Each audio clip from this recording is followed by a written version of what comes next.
ò ní ọ kò ní nǹkan kan o. Ẹni tí ò ní ọ kò ní nǹkan kan. Ẹni tí ò ní ọ kò ní nǹkan kan o. Ẹni tí ò ní ọ kò ní nǹkan kan. Mo wá rí fọ́bà tó ní dídá ayé. Ìbáramàrẹ́ onígbẹ̀dẹ̀ ọ̀run. Ìwọ tó ní gbogbo ayé ní ìkáwọ́, ó ti jò ìka tó. Ìbà onímọ̀ tó ga jù. Bàbá ni bàbá ń ṣe. Àmì àṣẹ ìdá mo gbé bàbá mi. Àṣẹ ìdá alámọ̀. Ẹni tí ó ní ọ̀kẹ́. Ẹni tí ó ní ìkàpàdà. Ńlá ló pa láyé lọ. Ìbà òótọ́ olú ìbà tó tó nǹkan orí bá o. Ẹni tí ó ní ọkọ̀ ní nǹkan kan.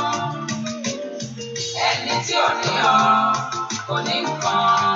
Ẹ̀ka ní pẹ̀rẹ̀ láàbọ̀. Ẹni tí ò ní ọ kò ní nǹkan. Kò ní kíni kan lápọ̀n. Ẹni tí ò ní ọ kò ní nǹkan. Ó tán fún láyé lọ́rùn o. Ẹni tí ò ní ọ kò ní nǹkan. Ó dá òkun, ó dá ọ̀sà. Hallelujah. Alára tó fòmí ṣe ọ̀ṣọ́. Hallelujah. Wọ́n tó mọ bí ẹja gbàdo. Májẹ̀mú tó buyọ̀ dá òkun. Yanrìn àtẹ̀ká ayé. Ọ̀dà òkùnkùn bírímù. Praise the Lord. Ẹ jẹ́ á gbàdúrà. Ọ̀rọ̀ àbí ọ̀gá ní àárọ̀ ìyá yẹn ní kò fún orí ọ̀fẹ́ tó fún wa. Ẹ̀mọ́ àdúgbò fún orí ìpamọ́ ìwọ Jésù yìí. Àbí ọ̀gá fún ààbò rẹ̀ tó péye lórí ayé wa. Ẹ̀mọ́ Ísírẹ́lì lórúkọ Jésù gba ọpẹ́. Wọ́n tó pọ̀ ní pátágbára. Wọ́n láàyè lógo fún iṣẹ́ rẹ̀. Wọ́n la gbéga lọ́wọ́lọ́wọ́ báyìí. Ohun tí Ọlọ́run ń ṣe àti ohun tí Ọlọ́run yóò ṣe ní ayé ẹnì kankan. Ẹ̀mọ́ Ísírẹ́lì lórúkọ Jésù gba ọpẹ́. Jésù wọ́n la gbéga fún iṣẹ́ agbára ìwọ náà. Wọ́n la gbéga fún iṣẹ́ ògo rẹ̀. Ẹ̀mọ́ Ísírẹ́lì Olúwa gbọ́ ọpẹ́ wa. Olúwa gbà yín wá. Wọ́n la tọ̀ wá. Wọ́n la gbójú wa sókè sí. Wọ́n ní bí ààbò agbára ńlá. Wọ́n ní bí ìsádi. Wọ́n ní bí ìrànlọ́wọ́ wa. Ẹ̀mọ́ Ísírẹ́lì lórúkọ Jésù Olúwa gbọ́ ọpẹ́. Bàbá gbogbo ẹ̀ṣẹ̀ lónìí. Ẹ má dáríjì. Olúwa jẹ́ á rí ọ. A fẹ́ rí ọ ẹ̀mí mímọ́. A fẹ́ kó ṣe ohun tí ìwọ nìkan lè ṣe. A fẹ́ kó fọhùn agbára jáde. Lord, we want to see you, O God. Holy Spirit, we want to see you in your power. We want to see you in your glory. Manifest yourself, O God. Holy Spirit, manifest yourself. Manifest your power. Let us experience you, O God. Fún ìlérí ọ̀rọ̀ rẹ ṣẹ. Jésù, jẹ́ kí ìlérí ọ̀rọ̀ rẹ ṣẹ ní àárọ̀ yìí. Anywhere or two or three that we gather in your name, that you will be in our midst. Not only that you will be in our midst today, but gbàkóso gba gbogbo ògo pátápátá. Not only that you will be in our midst this morning, take over ìwọ ni kó ṣiṣẹ́.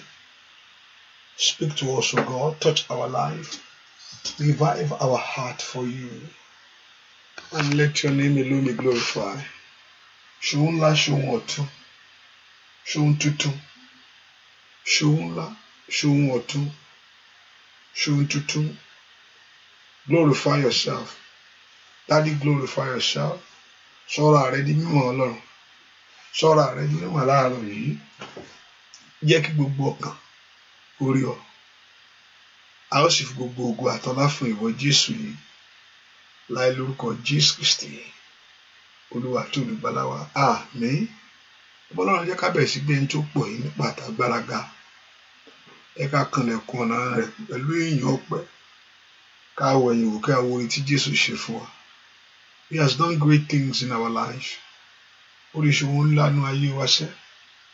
Ẹ ká dúpẹ́ lọ́wọ́ Ọlọ́run tó pọ̀ nípa àti agbára yìí. Ẹ ká sọ nípa rírì Ọlọ́run yìí. Ọba tó fi wọn tiẹ̀ sílẹ̀. Dúpẹ́ lọ́wọ́ Jésù yìí. Jésù ṣé o. Jésù ṣé o. Jésù ṣé o. Ẹ kó dúpẹ́ orí ńlá nínú ayé rẹ sẹ́. I want you to thank him for the great mercy in your life. Ẹ ká dúpẹ́ orí ńlá nínú ayé wa. Orí Ọlọ́run tó pọ̀ jọjọ. Orí Ọlọ́run tó pọ̀ àkàkàwé àkàkàtán orí. Ọba tí ò fi àwọn tiẹ̀ sílẹ̀. Dúpẹ́ lọ́wọ́ Jésù yìí. Jésù mo yàn ọ́. Mo yàn ọ́. Ìwọ tí gbogbo ọpẹ́ yẹ. Ìwọ tí gbogbo ìyìn yẹ. Ìwọ tí gbogbo ògo yẹ. Ìwọ tí gbogbo ọlá yẹ. Ìwọ la yìn lógo lọ́wọ́lọ́wọ́ báyìí. Jésù gba ọpẹ́. Olúwa gbà yìn. Mo mọ àmọ́ ọpẹ́ wá síwájú ìwọ Ọlọ́run fún ohun tó ti ṣèlérí pé ó ṣe. I will know that you are not a man to lie. À ń gbàgbọ́ pé ò kì í ṣe ènìyàn láti parọ́. And we thank you that you will do great things in our life. A ní ìgbàgbọ́ pé ìwọ Ọlọ́run yóò ṣe gẹ́gẹ́ bí ọ̀rọ̀ rẹ ní àárọ̀ yìí ní ayé ẹnìkankan. Ó bá gbogbo ọkàn pàdé. Ó ṣe ohun tuntun ńlá èyí tí gbogbo ojú ó rí. Ó ṣe ohun ńlá èyí tí gbogbo etí ó gbọ́. Ó nawọ́ ìṣẹ́gun jáde. Thank you, my Father. Ó bá gbogbo ogun wí. Ó sọ̀rọ̀ wá dayọ̀. Ẹni mọ Ísírẹ́lì gbọ́ ọpẹ́. Ẹni mọ Ísírẹ́lì gbà yìn. Jésù mà ṣe o. Jésù mà ṣe o. Jésù mà ṣe o. Fún ohun tó ti ṣèlérí pé ó ṣe. Fún ohun tí ìwọ Ọlọ́run ti ṣèlérí pé wàá ṣe lónìí. For what you have promised that you will do. Tó ohun tó ṣèlérí ní ọ̀rọ̀ rẹ pé ibi tí méjì bá wà tàbí mẹ́ta ìwọ Ọlọ́run yóò wà níbẹ̀. Bẹ́ẹ̀ ni agbára rẹ sì ka ohun gbogbo. We worship you, God. Ayọ̀ fún ńlá yìí. Jesus, we bless your name. Jesus, we thank you. Jésù ayọ̀ fún orí agbára yìí. Jésù ṣé o. Agbára fún ohun tí ó ṣe ní àárọ̀ inú ayé ẹni kankan. Agbára fún ohun tí Ọlọ́run yóò ṣe inú ayé àwọn tó gbẹ́kẹ̀lé ìwọ Jésù. Ẹni mọ Ísírẹ́lì ò ṣe o. Ẹni mọ Ísírẹ́lì ò ṣe o. Bàbá mi ò mọ̀ ṣe o. Ọlọ́run mi ò mọ̀ ṣe o. Bàbá mi ò mọ̀ ṣe o. Ẹlẹ́dàá mi ò mọ̀ ṣe o. Jésù ṣe. Yẹ ká gbé Jésù ìga. Jésù ṣe o. Olùgbà ló mọ̀ ṣe. Olùgbà ló ṣe. Olùgbà ló ṣe. Ọlọ́run tó pọ̀ nípa tagbára ó ṣe. Ọlọ́run tó pọ̀ nípa tagbára ó ṣe. A yìn ọ́ fún iṣẹ́ rẹ. Bàbá ò mọ̀ ṣe. A gbé ọ̀gá fún iṣẹ́ ìwọ Ọlọ́run náà ayé wa. Olùgbà ló ṣe. Bàbá ò mọ̀ ṣe. A yìn ọ́ fún iṣẹ́ agbára ńlá. A yìn ọ́ fún iṣẹ́ ògo. A yìn ọ́ fún iṣẹ́ wa Jésù. Jésù mọ̀ ṣe. Olùgbà ló ṣe. Ó tún mú ají láyọ̀. Sùn láyọ̀, ají láyọ̀. Àfògo f'Olúwa. Mo sùn láyọ̀. Bàbá mo dúpẹ́ o. Dúpẹ́ lọ́wọ́ Ọlọ́run. Jésù ṣe o. Ọlọ́run ò pọ̀ nípa tagbára ó ṣe o. Jésù ṣe àyàn. Àyàn fún iṣẹ́ rẹ bàbá. Jésù ṣe o. Agbé ọ̀gá. Jésù ṣe o. Jésù ṣe o. Jésù ṣe o. Bàbá ò mà ṣe o. Bàbá ò mà ṣe o. Dúpẹ́ lọ́wọ́ Ọlọ́run. Oh, Jésù mà ṣe o.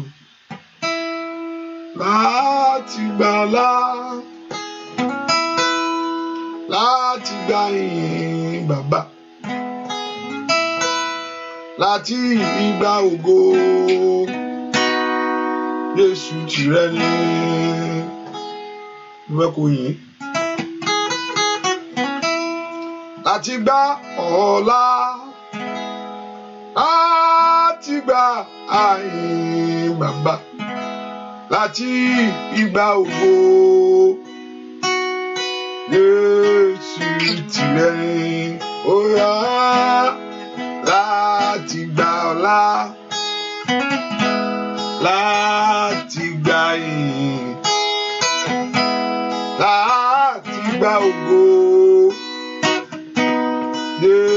tìrẹ ni. Ó láti gbà ọlá ìwọ ló tó bẹ́ẹ̀ láti gbà yìí láti gbà ògo.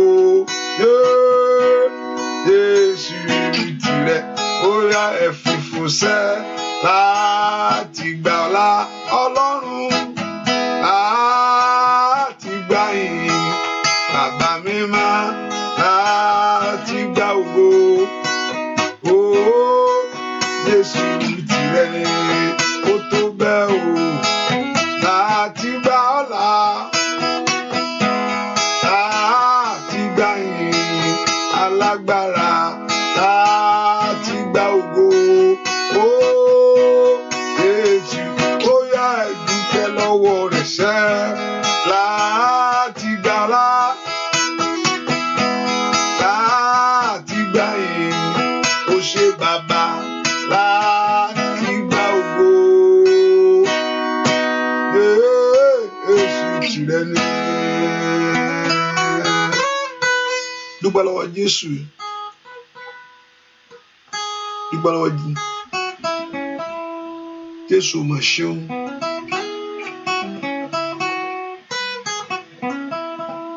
Jésù mà ṣeun. Kábíyèsí ó ṣe o. Kábíyèsí ó ṣe o. Olúwa mà ṣe o. Jésù ṣe o. Jésù ṣe o. Olùgbàlà mà ṣe o. Alágbára. Mo fẹ́ kó gbé Jésù ga. Alágbára gíga.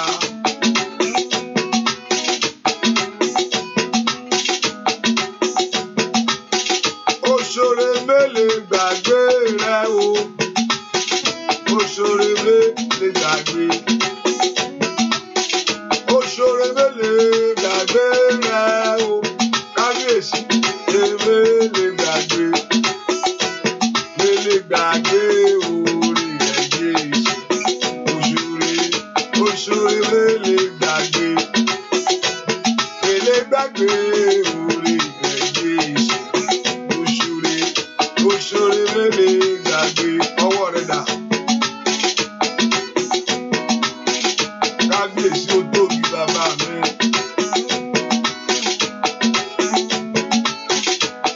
Abániṣe agbótẹni o. Ọba yóò fi àwọn tiẹ̀ sílẹ̀. Jésù ó mọ̀ ṣe ó gbé apá ó ṣe gbé. Ẹsẹ̀ ijó rẹ̀ dà níwájú Olúwa o. Yóò kúkú ṣe ohun tó sọ. Kò ní lójú tì ọ́ láyé. Ó yá fọpẹ́ fún o, bàbá mi ni. Òṣòre mélòó gbàgbé rẹ o. Òṣòre mélòó gbàgbé orun jìnlẹ̀.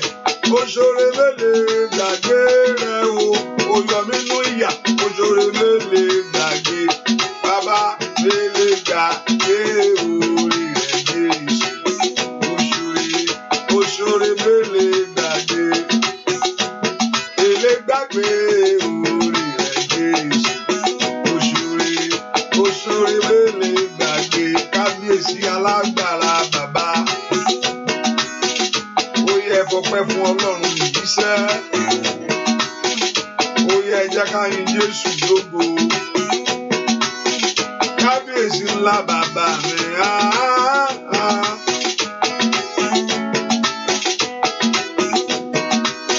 Ọpẹ́ rẹ̀ dà níwájú Olúwa.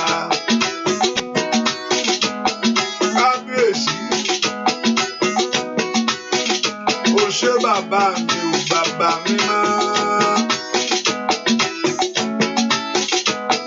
Kábíyèsí ńlá bàbá. Ọpẹ́ mo mú wá síwájú rẹ ni. Ìyẹn la mú wá síwájú Olódùmarè ńlá. Ó ṣe ńlá orí ayé wa o. Ọpẹ́ rẹ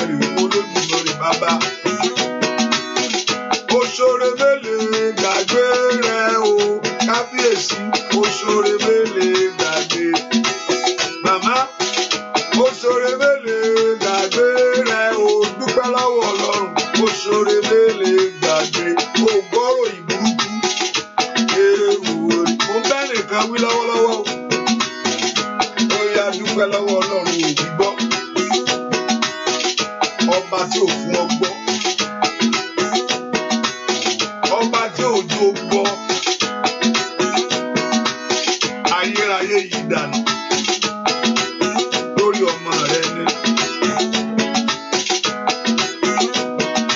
ibi òkèèrè ò gbọ́ ó yá dúpẹ́ lọ́wọ́ ẹlẹ́dàá rẹ ní ayayayayaya Jésù kábíyèsí o ṣé bàbá mi.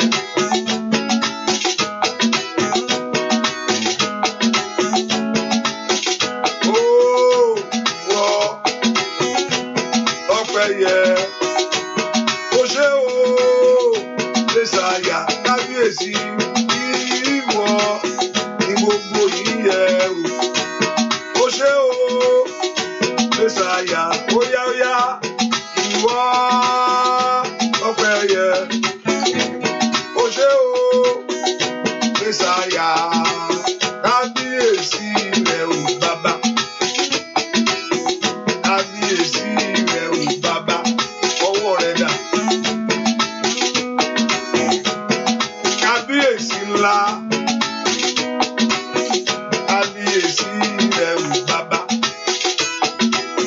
ọba ńlá tó ṣòun ńlá lórí mi ò ìdí nìkan tó sọ ayé ro kábíyèsí rẹ̀ ò bàbá bàbá mi àgbà kábíyèsí rẹ̀ ò bàbá abániṣe òde ọ̀run kábíyèsí rẹ̀ ò bàbá óyá o kábíyèsí rẹ̀ ò bàbá óyá kábíyèsí rẹ̀ ò bàbá Ọlọ́run ni kábíyèsí rẹ̀ ò bàbá akọ́dá ayé bàbá kábíyèsí rẹ̀ ò bàbá ìbẹ̀rẹ̀ ohun gbogbo ṣẹ́ kábíyèsí rẹ̀ ò bàbá òpin ohun gbogbo kábíyèsí rẹ̀ kábíyèsí tó tóbi kábíyèsí rẹ̀ ò bàbá afọbajẹni kábíyèsí rẹ̀ ò bàbá ọba àwọn ọba níṣẹ́ kábíyèsí rẹ̀ ò bàbá olólo gbogbo lọ́wọ́ kábíyèsí rẹ̀ ò bàbá Ọlọ́run rẹ̀ mi kábíyèsí rẹ̀ ò bàbá ó ṣé bàbá níṣẹ́ kábíyèsí rẹ̀ ò bàbá ó tó bẹ́ẹ̀ ó jù bẹ́ẹ̀ lọ ò kábíyèsí.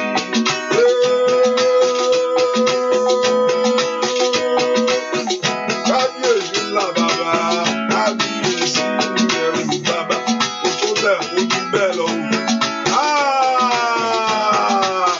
ó tó bẹ́ẹ̀ kábíyèsí rẹ̀ mo mọ̀ pé wàá náwó agbára o kábíyèsí rẹ̀ o mo mọ̀ pé wàá fọ ìṣẹ́ kábíyèsí ó ṣòdo mi kábíyèsí rẹ̀ ó ṣòun ńlá ní àárọ̀ yìí kábíyèsí rẹ̀ wàá fọ ọ́kàyé àwọn èèyàn yìí kábíyèsí rẹ̀ o gbogbo ẹrù wo wàá gbà kalẹ̀ kábíyèsí wàá lọ pẹ̀lú ìdáláre ni o kábíyèsí rẹ̀ bàbá mi àgbà oṣó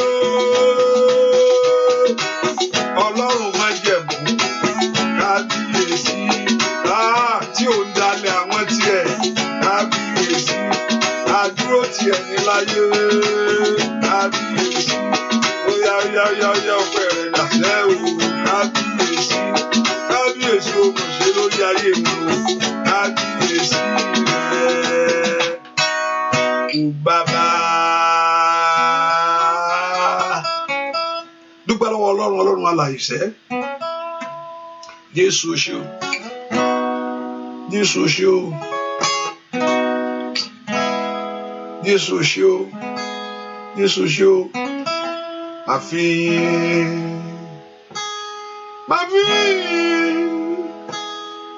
máa fi fún Jésù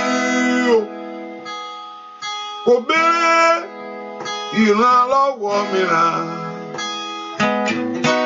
bí kò ṣe yìí kì í ṣàmúre kò gbọ́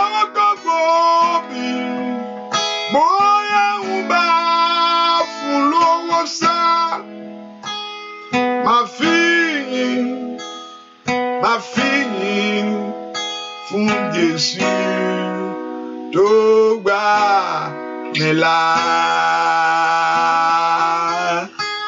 What God will need from us is out of appreciation. With out of appreciation to God, there's nothing you cannot give to Him.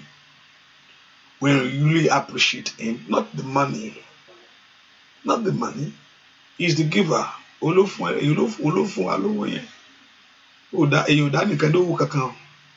out of appreciation to Him, out of thanksgiving, there's nothing that you cannot give to God. Just count the blessing and see what the Lord has done for you. There's nothing you cannot give to Him. That's what He needs from you. The art of worship. The art of thanking Him that, I just thank you. The art of thinking back and see where you are today and see where you are before. And worship Him and bless His holy name. That's what He needs from you. That art. Yes, will show. Yes, will show. Yes, will show. Yes, will show.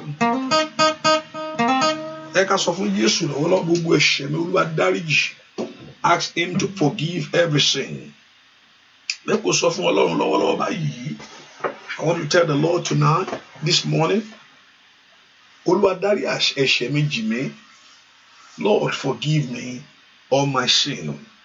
I want you to go before God. God will forgive every sin when we confess it and repent of it. When we confess it to Him, that we acknowledge of that very sin. Ìgbádùn ni kò ṣẹ̀ṣẹ̀. Ẹ̀ṣẹ̀ ni ìgbádùn ni mò ń gbádùn ara mi ni o. Ò ń gbádùn ara rẹ ni. Bẹ́ẹ̀ ni ẹ̀ṣẹ̀ ni àánú kò ṣe Ọlọ́run bò kọ́ Ọlọ́run mind. Ọlọ́run mind náà kí ló mí èmi nìkan kọ́ mò ń ṣe. Gbogbo àwọn èèyàn ń ṣe. Kò sí ìrònú pú àdánù. Ọlọ́run máa judge, kò lè judge me. Kò lè judge me. Don't judge me. Don't hate me. Dàpé kò sí ìrònú pú àdá ọkàn ni. Ẹ̀ṣẹ̀ lélẹ́yìí. Ẹ̀ṣẹ̀ ni o. Ẹ̀ṣẹ̀ ni. Ẹ̀ṣẹ̀ ni mo ṣẹ̀ ni o.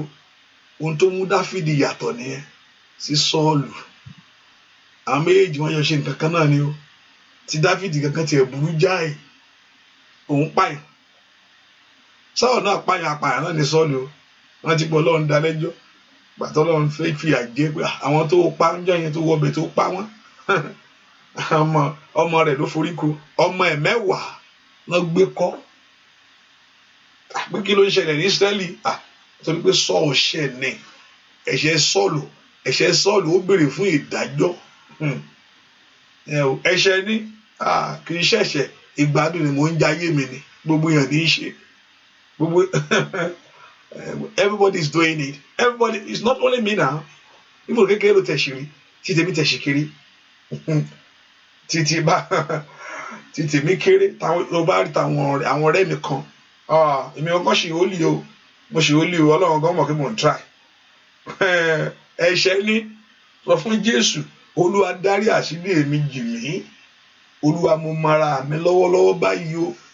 Pé mo ṣẹ̀ sí ìwọ Ọlọ́run. I've sinned against you. Dáfídì pé mo ti ṣẹ̀ sí ìwọ Ọlọ́run. Inú ẹ̀ṣẹ̀ ni màmá mi lóyún mi.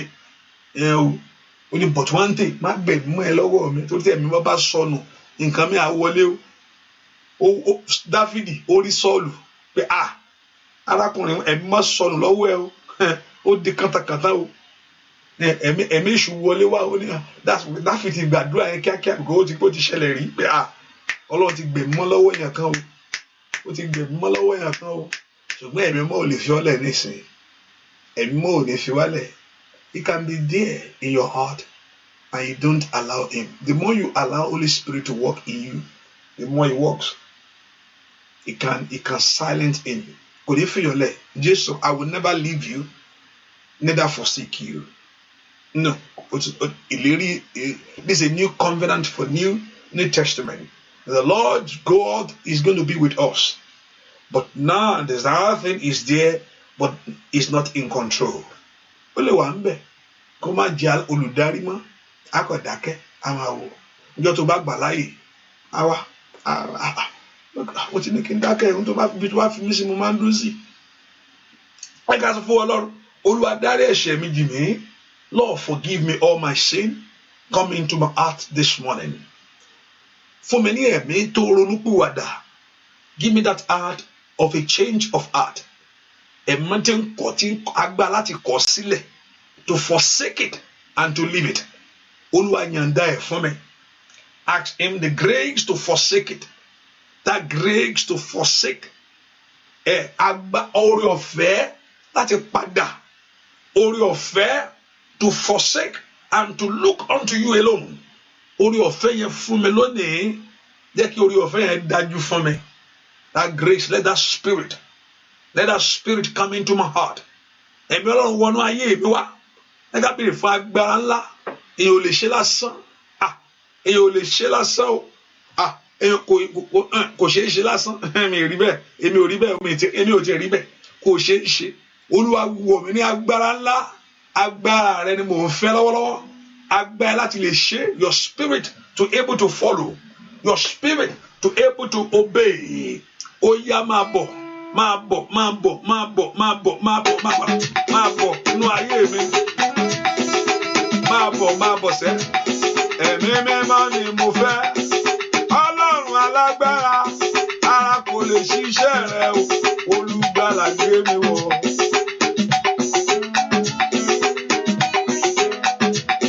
Ẹ̀mí mímọ́ ni mo fẹ́. Ọlọ́run alágbára, ara kò lè ṣiṣẹ́ rẹ. Kò ṣe iṣẹ́ pásítọ̀. Àti tẹ̀lé Ọlọ́run ni mo ń sọ. Kò ṣe wòlíì mo ń sọ. Láti ṣe ohun tọ́lọ́run wí ni mo ń wí sẹ́. Ẹ̀mí mímọ́ ni mo fẹ́. Ọlọ́run alágbára, ara kò lè ṣiṣẹ́ rẹ. Olùgbàlà gbé mi wọ̀. Ara kò lè ṣiṣẹ́ rẹ sẹ́. Ara kò lè ṣiṣẹ́ rẹ o. Olùgbàlà gbé mi wọ̀. Olùgbàlà gbé mi wọ̀. Olùgbàlà gbé mi wọ̀. Sọ bẹ́ẹ̀ wí náà ni o.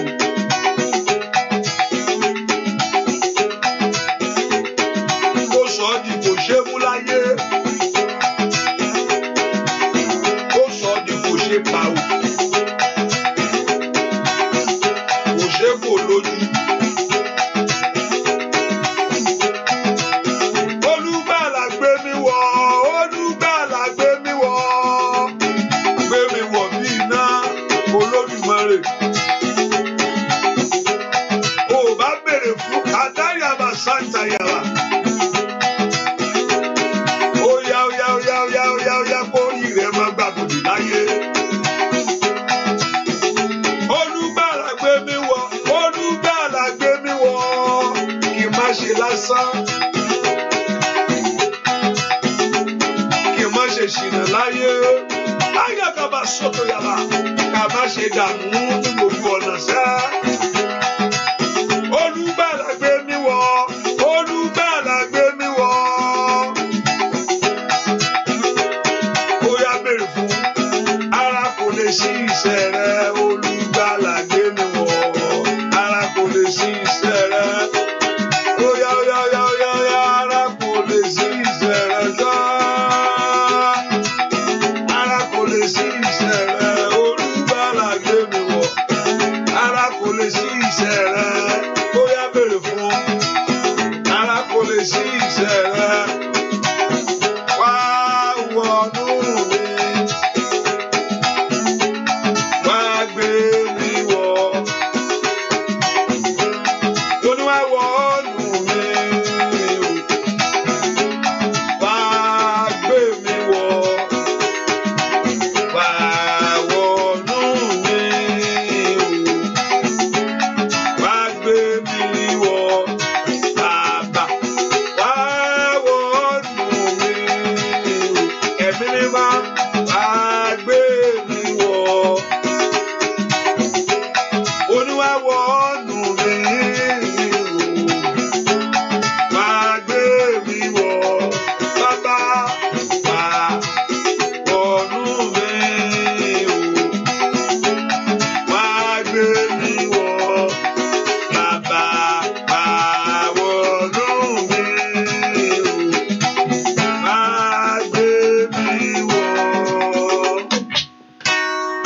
bàbá ẹ ká béèrè fún agbára ńlá yìí. Ọ̀pọ̀lọpọ̀ what I need is money, pastor. What I need is a job. Agbára lẹ ń béèrè fún yìí. I need job. Pastor, ẹ ń sọ̀rọ̀ pé mo need the job. Ẹ ń sọ pé agbára wo ní jọ́gẹ́? Agbára kan ní òjò orí. There's one power that is holding you down not to get it. Ẹnìkan sọ fún mi jọ kan kíní kan ń dààmú òun. Mo ní kí ló ṣe ọ́? Ó ní kíní kan ń dààmú òun. Mo ní gbogbo gbàdúrà kíní yẹn máa ń dààmú òun. Mo ní kí wọ́n ní nìkan tó nídìí rèé. Máa bẹ̀rẹ̀ sí béèrè fún agbára ńlá. Tí agbára bá ti wọnú ayé tiwọ́, kíní yẹn ò lè gbé ọ ṣánlẹ̀ mọ́. Torí agbára Ọlọ́run ó ju agbára yẹn lọ. Ó nídìí iṣẹ́ ò ríṣẹ́. Ó nídìí ọkọ ò rọ́kọ fẹ́. Òun wà nǹkan ò rí. You are trusting God for many things. Agbára kan ni kò jẹ́ ó dọ́dọ̀ ẹ. Kò yẹ pé Ọlọ́run ni ò fẹ́ fún ọ. Ìwọ ló kọ́ Ọlọ́run láti jẹun yà. Ẹ pọ̀ orúkọ Jésù. Olúwa gbé ìpín mi wọ̀ lónìí. Ayé mi gbàgbára. Ayé mi gbàgbára.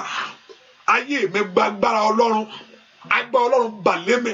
Fill me with your power. Mo fẹ́ bọ́ lọ́wọ́ ogun tó so mí mọ́lẹ̀. Mo fẹ́ bọ́ lọ́wọ́ ìjà ìkà ènìyàn.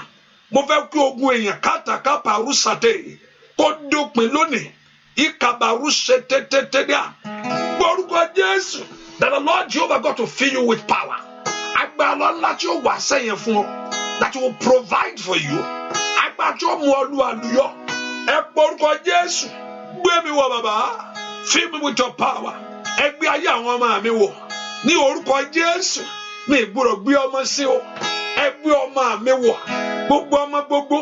Olúwa gbé wọn wọ̀. Àdúrà gbé ọmọ kan sí kòtò. Oya. Ai, Makali power side. Ọmọ ò gbọ́dọ̀ ṣìrìn. Oya. Ẹ má gbé ọmọ wọ̀. Agbá tí yí mi dà lórí ọmọ. Ìkàbàkú ṣàtúbàkàtà. Oya. Anda yabakapalia. Àgbọ́dọ̀ gbọ́ ìròyìn ìbànújẹ́. Liberu sẹ́ndẹ̀lẹ́bùkà. Wọ́n gbọ́dọ̀ mú agbára lé. Oya béèrè fún agbára. Olúwa gbé àwọn ọmọ wọ̀. Gbé iṣẹ́ wọ̀. Gbé ilé wọ̀. Gbé aya wọ̀. Gbúàdúà lórúkọ Jésù Kristi. Olúwa wa ẹ̀mí mi máa wọnú mi lọ. Ẹ̀mí mi wọnú mi lọ. Torí mo fẹ́ délẹ̀ lérí. Mo fẹ́ ṣẹ́gun ní ìrìn àjò. Mo fẹ́ kọ́ ọ̀tá di ẹ̀wálẹ̀. Óyá o bàbá. Ẹ̀mí mi wọnú mi lọ. Ẹ̀mí mi wọnú mi lọ. Ẹ̀mí mi óyá bàbá. Ẹ̀mí mi wọnú mi lọ. Torí mo fẹ́ délẹ̀ lérí. Mo fẹ́ ṣẹ́gun ní ìrìn àjò. Mo fẹ́ kọ́ ọ̀tá di ẹ̀wálẹ̀. Ẹ̀mí mi óyá bàbá. Wọnú mi lọ. Ẹ̀mí mi wọnú mi. Tó bá dé iṣẹ́ yẹn á wá. Tó bá dé ọkọ yẹn yóò jáde o. Ẹ̀mí mi wọnú mi lọ. Ẹ̀mí mi wọnú mi lọ. Olúwa dáná agbára rẹ sínú mi lónìí. It's very important o. There's no way you can survive it. Jésù ọgbọ́n mọ̀ bẹ́ẹ̀. There's no way man can survive it. Kò ń ṣọ̀rọ̀ ẹnu kò nóbì fùfú o. Nóbì fùfú. Kò ń ṣọ̀rọ̀ ẹnu kọ́ ni kíní yìí. Má fẹnu gbára mi lẹ̀. Èèyàn á fẹnu gbára rẹ̀ níwájú Olúwa yóò máa sọ tèmi fọ́lọ̀. If you use that word, that yeah. Má fẹnu gbára mi lẹ̀ kí n bá wo kí ni ń jẹ́. Ẹ porúkọ Jésù. I told you this battle is not a physical battle. Ayé tí ń níyàn láàrẹ gbà.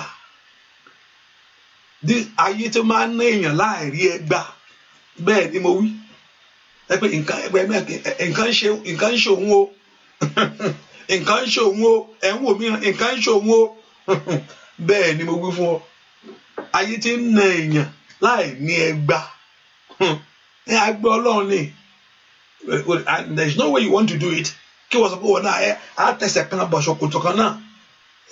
àwọn lè lọ tó bá lágbára jù ẹ lọ́ńkọ́ ṣùgbọ́n ẹnìkan wà tí wọ́n lágbára jù lọ òun náà ni aṣẹ̀dá ohun gbogbo olùwọ́sátọ̀ wá ẹ pe orúkọ Jésù. Lord, empower me. Ẹ gbé agbára ńlá wọ ayé mi lónìí. Ẹ sọ mi di alágbára. Ẹ gbé gbogbo ọmọ wọ̀ pàpàtà. Ẹ gbé gbogbo ọmọ wọ̀ pàpàtà. Ẹ̀yin ọmọ ẹ gba agbára ní orúkọ Jésù. Gbogbo ọmọ gbogbo ẹ gba agbára. Gbogbo ọmọ gbogbo àti kékeré àti ńlá ni àtàgbàlagbà ni ní orúkọ Jésù. Ẹ gba agbára. Ẹ gba agbára. Ẹ gba agbára ńlá. Ẹ gba agbára ní orúkọ Jésù. Ikabaku ṣàtọ yagaba lipiru sandawa gbọ́ àdúà lórúkọ Jésù Kristi. Olúwa wa ẹ pé orúkọ Jésù. Olúwa má jẹ́ fojú mi rí bí lárúgbó ọjọ́ rẹ lárúgbó rẹ ò gbọ́dọ̀ rí bí at your old age ò gbọ́dọ̀ rí bí ò gbọ́dọ̀ gbọ́ ibi. Ẹ ká sọ fún Jésù. Olúwa má jẹ́ rí ibi má jẹ́ gbọ́. God can remove it from us. Olúwa má jẹ́ rí ibi má jẹ́ gbọ́ ibi lórí ọmọ mi. Wọ́n tó fún mi lórí ọ̀fẹ́ láti wà láàyè dòní. Má jẹ́ ibi kankan kékeré jù nílá kó má wọlé tọ̀ mí wá. Ẹni tó fi bẹ́ẹ̀ fi lọ ayé mi yìí Olúwa bá ń dá padà fún ẹrù mi kọ́rì. Ali akaperu saida ẹ pe orúkọ Jésù. Má jẹ́ rí ibi má jòjú mi gbọ́ má jòjú mi rí ibi. Don't let me see evil. Don't let me hear evil. Ẹrù èmi kọ́ leléyìí. Ẹ dá padà. O mo bọ́ ṣe ń dá padà. Dá padà. Dá padà. Dá padà. Olùgbàlà. Dá padà. Dúà lórúkọ Jésù Kristi. Olúwa wa àmín. Ìgbà tó bá mú ẹrù wá fún post office. Tó bá nà sẹ́lẹ̀ mi. No, this is not my name. This is not my name. Take back there. No, I don't want it. Ilé ìwé ṣe tèmi ní ẹ ń jẹ́ bẹ́ẹ̀ pé orúkọ mi kọ́ sorry wrong address no take back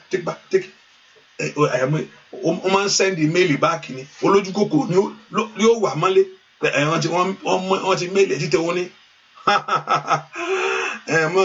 ẹ pọ orúkọ Jésù. Ẹrù eléyìí ò ń ṣe tèmi. This is not my load. Ẹrù mi kọ́ leléyìí máa sọ́ndò bàkú sàtẹ́. Ẹ pọ orúkọ Jésù. Àṣetì yóò ń ṣe tèmi láyé. This is not my portion. Ẹrù eléyìí kì í ṣe tèmi mo kọ̀ ọ́. Oya ẹ dá padà. Ọlọ́run lánàá kó gbàdúrà. Orúkọ Jésù. Orúkọ Jésù. Orúkọ Jésù. Orúkọ Jésù. Olúwa dá gbogbo ẹrù tí ò ṣe tèmi padà. Ẹrù àṣetì kò ń ṣe tèmi. Àìrọ́mọbíláyé kì í ṣe tèmi sẹ́. Èèwọ̀ ni kò ń ṣe tèmi. Makali pẹ́ẹ́rì ṣáìdà. Ọmọ mi ò gbúdọ̀ sọnù. Àwọn ọmọ mi ò gbúdọ̀ ṣánkú. Oya mi ò gbúdọ̀ gbọ́ ìròyìn bí. Ọ̀tá ò gbúdọ̀ jà mí lólè.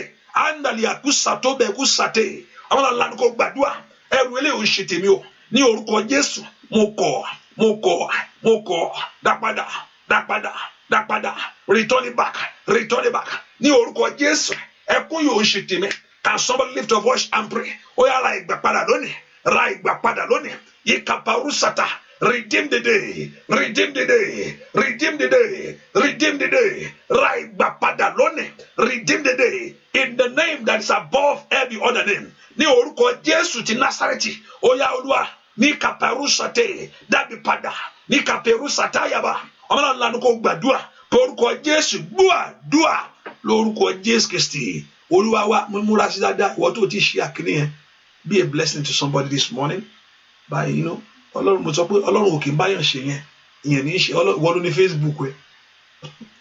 Ìwọ ló ní Facebook. Ìwọ ló ní YouTube. Ìyẹn ló ní YouTube account ẹ. Àwàlá ni. And also phone. Kí ẹ mú phone dáadé kẹ́kẹ́ ní phone yẹn kẹ́nìkan bẹ̀ sí tẹ contact yẹn. Ìyẹn á ju phone yẹn lẹ̀ mọ́kàn. Next na hello pastor. Hello. Ṣé mo kọ́ pé kí orúkọ àwọn èèyàn kan move lórí contact mi yẹn. Ní ìmọ̀ ọwọ́ kan ṣáà move ẹ̀. Kò lè ẹrù èèyàn lérí yẹn. That's why you need to do it by yourself. Kò sẹ́ni báyàn gbà á. Ìwọ náà ló fẹnu ara rẹ̀ gbà á. Wọ́n ní ogun mi Ọlọ́run fẹ́ fi sọ àǹdí alágbára ni. Ogun mi Ọlọ́run fẹ́ fi sọ ìwọ gan di alágbára. Kí wọ́n náà gbà náà kó o dínà. Sátánì rò pé òun fẹ́ ṣèyàn níbí. Ọlọ́run á lò ó. Ṣùgbọ́n téèyàn lè ní ò bá múra. Àyàn apẹ́ ń bẹ́ o. Ohun tó lọ́n fẹ́ gbà sọnù tí ò bá rẹ́ tí ò tí gbà sọnù. I want to break you down. Mo fẹ́ sọ ẹ́ di nǹkan ni. Kí ni láti kúrò lára rẹ ni? Bàbá wa mi kúrò bá dalagbara. Ìwọ gan wàá gbà. Sọ̀rọ̀ pé ẹnìkan bá mi ń gbà. Ẹ má bá mi gbà. Èèyàn mélòó ń bẹ ọ gbà. Ẹ bá lóun bẹ gbà rọ ní gbogbo ẹ. Wọ́n lè bí sọ pé wọ́n lè gbà, èèyàn lè gbà, but kò dàbí bí kí wọ́n gan fẹnu ara rẹ gbà. Ó gbàdúrà kọ́kàn yẹn gan balẹ̀ pé mo bọ́ lọ́run sọ̀rọ̀. Kí ni ọ̀rẹ́ dùn pé àwọn bàbá mi ń gbàdúrà, mọ́mì mi ló bá mi ń gbà, mọ́mì rẹ̀ ń bò. Dádì mi ló máa ń lọ sórí òkè fún mi. Náà ti pé ìjọ kan náà ó sì gorí òkun, wàá sì gùn. Ẹni tí wọ́n bá ń gùn lónìí tí ó tètè gùn kíákíá fúnra rẹ̀, òun náà á sì gùn gbò báyà. Yóò sì gùn. Bẹ́ẹ̀ ni àwọn mọ́mì ló máa ń lọ church. Àwọn ń tàn. Ẹ porúkọ Jésù, ọwọ́ rẹ kó wà lára mi lónìí. Let your hand be upon me. Olúwa dáwọ́ agbára lé mi. Gbogbo ohun tí ò ṣe tèmi tí ayé fi lọ̀ mí. With everything that is not of God. With everything that is not of you. Gbogbo ohun tí ò kọ́ mọ́ ayé mi tí ayé gbé bẹ̀. Gbogbo alágbá tí ń dàrin àjò ayé ẹni rú. Olúwa mi fẹ́ àṣetì mọ́. No more failure in my life. No more stagnancy and disappointment. Ẹ porúkọ Jésù. Gbogbo ọwọ́ kọ́wọ́ tí ń bẹ lára mi. Every evil hand. Gbogbo ọwọ́ ìjákulẹ̀. Every hand of failure. Every hand of stagnancy. Ìkàbàrúsà túbàrúsàtẹ̀. Porúkọ Jésù. Olúwa lé jáde. Lóru ènìní. Bàbá bá ń lé jáde. Ọwọ́ tí ń jẹ mí níyà. Ọwọ́ tí ń gbógun tì mí. Ọwọ́ adáyé ẹni rú. Màsáìdà. Holy carry power inside. Gbàdúrà lórúkọ Jésù Kristi. Olúwa wa ẹnìkan fẹ́ kó gbàdúrà dábí tó wà yẹn. Olúwa, ohun tí ayé ti parí lórí ọ̀rọ̀ mi. Ohun tí ayé ti parí ní orí ọ̀rọ̀ mi. Tán wá bò mọ́lẹ̀. Ọ̀run bá mi wú jáde. With everything that enemy have concluded and they have finished over your life. Ohun tí ayé ti parí ní orí ọ̀rọ̀ tèmi yìí. Tán wá bò mọ́lẹ̀, tán gbẹ́ kòtò, tán bò mọ́lẹ̀, wọ́n bò mọ́lẹ̀. Pé dàgbé finito ní jẹ́ bẹ́ẹ̀. I mean it is finished. Kò sí nǹkan tó lè pé kíní iṣẹ́ ẹ̀ ti dáhùn. Olúwa bá mi lọ síbẹ̀ bá mi wú jáde. Olúwa bá mi lọ síbẹ̀ bá mi wú jáde. Olúwa bá mi lọ síbẹ̀ bá mi wú jáde. Ọ̀pọ̀lọpọ̀ ti fi ara ẹ̀ fún Sátánì. Sátánì ó sì wọ̀ wọ́n ní agbára. Ẹlòmíì ò ṣe fojú di o. Yáyà. Ẹlòmíì ò ṣe fojú di o. Má fojú dé yẹn o. Ẹyẹ. Ẹlòmíì ò ṣe ẹyẹ. Mo sọ fún yín bàbá kan. Ó sọ fún yín àbẹ̀fẹ́ kí n wá nǹkan. Àbẹ̀fẹ́ kí n wá nǹkan fún yín ni. Àpò bàbá ẹ̀ ṣàánú ẹjọ́ ó yá ẹ padà bẹ̀ ṣe wà lẹ́kẹ̀. Bẹ́ẹ̀ ni ẹlòmíì ò ṣe fojú di o. Ọmọ kan ìkejì ẹ fojú di ó nà ó tí mo mọ̀ ní ó nà bọ́ yẹn àìsàn sì wọnú ayé bọ́ yẹn ó bà ayé bọ́ yẹn jẹ́ ó bà ayé ẹ̀ jẹ́ ohun tí mo mọ̀ dára ní o ó bà ayé bọ́ yẹn jẹ́ ó sọ ayé bọ́ yẹn di nǹkan mi ó fojú di ó nà ní nǹkan lè ṣe kankan lè ṣe kankan dákẹ́ rẹ̀ ní jẹ́ bẹ́ẹ̀ ó bẹ́ẹ̀ kí n dákẹ́ kó máa wò máa sọ̀rọ̀ sí bẹ́ẹ̀ èmi náà ṣe tèmi báwo lè fẹ́ bóyá wọn náà fẹ́ ṣoògùn àbí tọwọ́ tí ẹ bá ju tọwọ́ rẹ lọ nǹkan dénú ọ̀pọ̀lọpọ̀ ń sáré ká èèyàn ń sùn ẹlòmíì ò sùn ẹlòmíì orí odó ló wà tí ń ṣe wọ́n ní kí èèyàn gbàdúrà olówó gbà Jésù ọgán kírísítẹ́nì má ṣe jáfara o ẹ pọ orúkọ Jésù bàjẹ́ lónìí.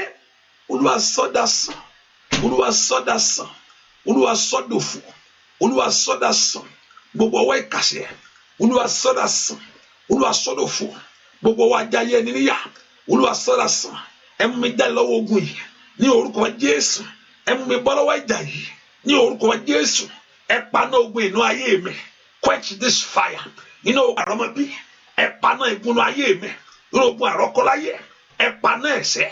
Ó yọ ọmọ náà lánàá kó gbàdúrà mo fẹ́ bọ́ lọ́wọ́ ogun tó dó tì mí o ogun tó fẹ́ kí n dìde ní orúkọ Jésù ogun adáyé ẹni gúnlẹ̀ ní orúkọ Jésù ọwọ́ kọ́wọ́ tí ń da ayé mi níyà ọwọ́ tí ń dà wọ́n mọ́ àti tó fẹ́ dààmú àwọn ọmọ mi ó yá pàṣídà bàkàtà mo fòrú èyí bá ọ sọ̀rọ̀ bàbá ní orúkọ Jésù mo fọ̀rọ̀ ayé mi lọ ní makali paul staritalia ó yá gbàdúrà gbogbo wa dín lọ́wọ́ tí ò jẹ́ kí n rírí Ọlọ́run gbogbo wa dín lọ́wọ́ tí ò jẹ́ kí n gbádùn ẹ̀ ní orúkọ Jésù ọwọ́ tí ò fẹ́ kí n lè ríṣẹ́ ọwọ́ tí ò fẹ́ kí n jáde ọwọ́ tí ò fẹ́ kí n já gbangba ní orúkọ Jésù ẹ mú ọwọ́ ìkà ìkúrò ọwọ́ ayé láàmú ní orúkọ Jésù ọwọ́ afáyé ẹni sẹ́yìn gbọ́ àdúrà lórúkọ Jésù Kristi Olúwa wa mo rántí Olúwa ohun tí ayé parí lórí mi Olúwa lọ wú jáde ohun tí ayé parí lórí ayé mi bàbá Olúwa lọ wú jáde ohun tí ayé bò mọ́lẹ̀ tán láti parí any finish work of the darkness every finish work pé àìfilẹ̀ àwọn ti so pa kò lè rí nǹkan kan tó nǹkan bọ́lẹ̀ nǹkan mi ló bọ́lẹ̀ o báwo lọ́rọ̀ ẹ̀ àní bu gbàgbé ẹ̀ jẹ́ kí ẹ̀ka ìṣòtọ́ lóòótọ́ tí ò bá sátọ́ lọ́run lọ kò tọ́ lọ́sọ yẹn o kò sẹ́ni tó lè ṣe ní kankan ọwọ́ Ọlọ́run jẹ́ méṣù ọ̀pọ̀ ọwọ́ Ọlọ́run wà lára rẹ̀ ẹni tí ń gbénú mi ọ̀pọ̀lọpọ̀ ń tọ́jà ẹni tí ń gbénú mi ó ju ẹni tí ń gbénú ayé lọ méṣù ọ̀pọ̀ ẹni tí kankan wà nù rẹ̀ náà make sure that something is in it something is in you make sure something is in you ẹni tí ń gbénú mi ó ju ẹni ó lè ṣe kankan fún mi o àìmọye tó ti lérí bẹ́ẹ̀ tán wọ lẹ́nu bẹ́ẹ̀ ni mo wí fọ o make sure pé nǹkan ń gbénú rẹ̀ there's something is in you and the Christ want to be in you. I recommend him to be in you. I recommend Christ in you. Why? Because he's the hope of glory.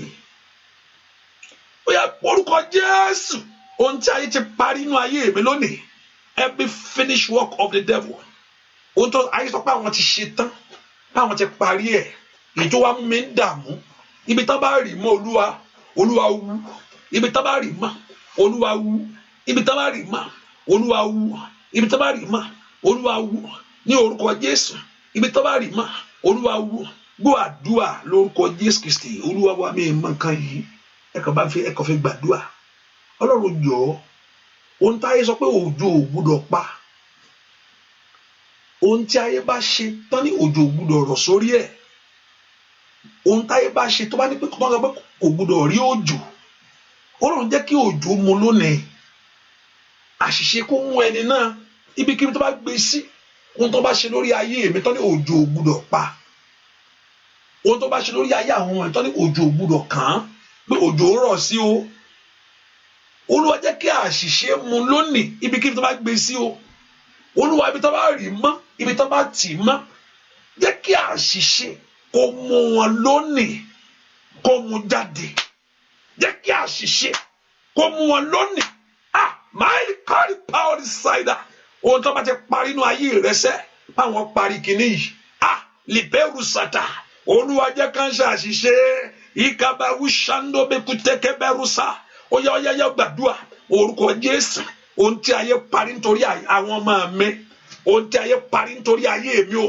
tán ní òjò ògbúdọ̀ rọ̀ sí ní orúkọ Jésù Olúwa jẹ́ kí àṣìṣe mu ní orúkọ Jésù Olúwa jẹ́ kí àṣìṣe ṣẹlẹ̀ lónìí ìkàpà let there be a great mistake in the camp of enemies for my freedom let there be a great mistake in the name of Jesus and to destroy their evil work let there be a great mistake ní orúkọ Jésù àṣìṣe kó mú wọn lónìí ọ̀tá mi jẹ́ òṣìṣẹ́ ní orúkọ Jésù ọ̀tá mi jẹ́ òṣìlò ó yá màmá gbàdúrà ọ̀tá mi jẹ́ òṣìpè àálìá kàṣánùbà ṣòǹdóbẹ̀rúsà bálákì àti bálámù wọ́n sì ṣe áńdìlìbòkó pèrúsẹ̀tẹ̀ bàndà ó ní kí ló ń wí ó ní kí ló ń wí ó tún súre fún wọn ní mo ní kó wá gbé wọn ṣépè ní àti kọ́lé praise the Lord èpè ti wà tipẹ́tipẹ́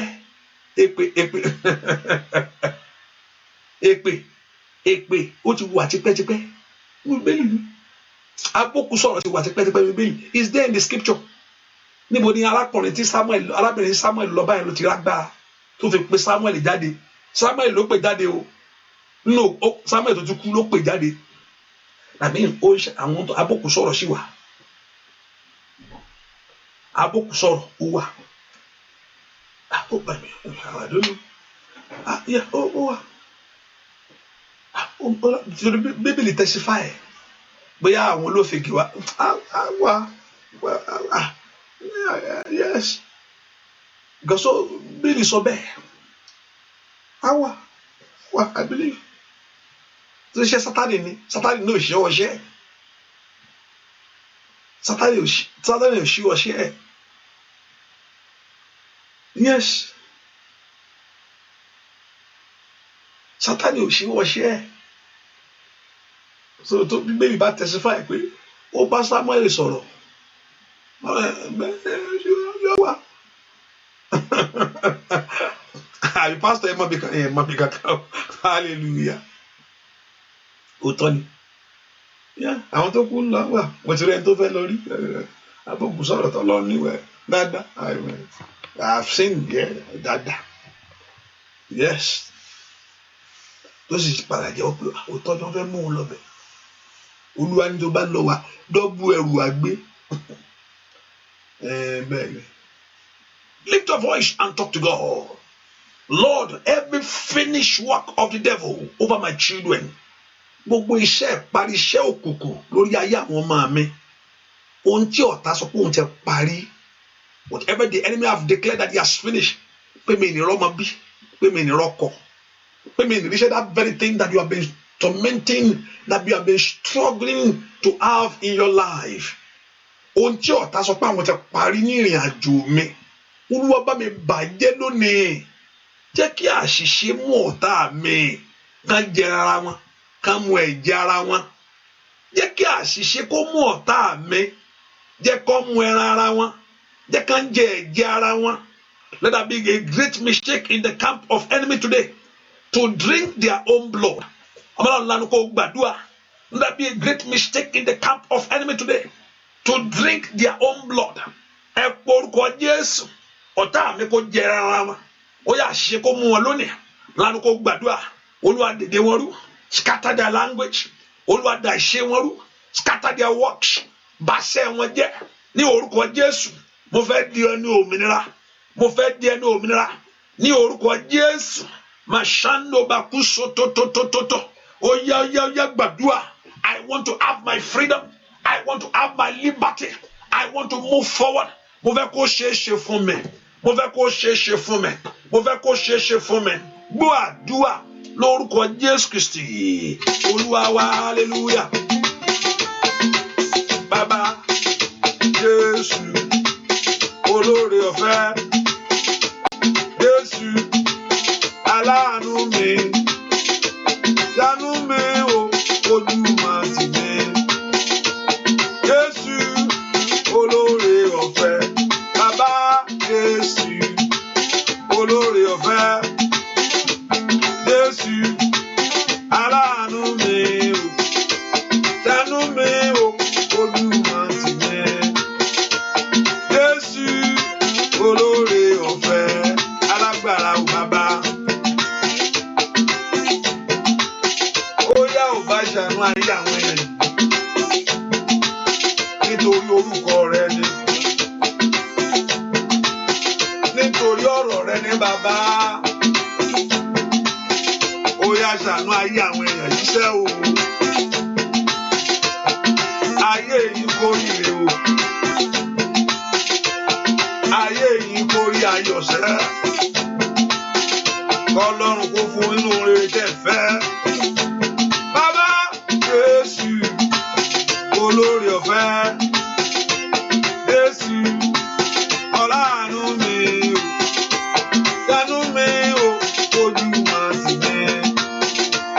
Jésù olóore ọ̀fẹ́. Jésù olóore ọ̀fẹ́. Jésù aláàánú mi o. Ṣàánú mi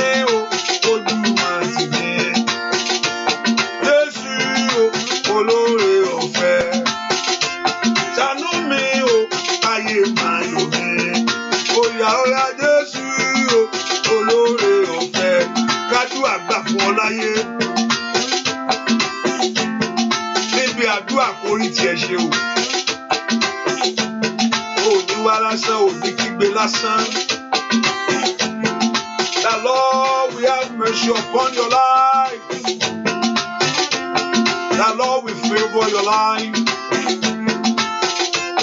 Jésù olóore ọ̀fẹ́.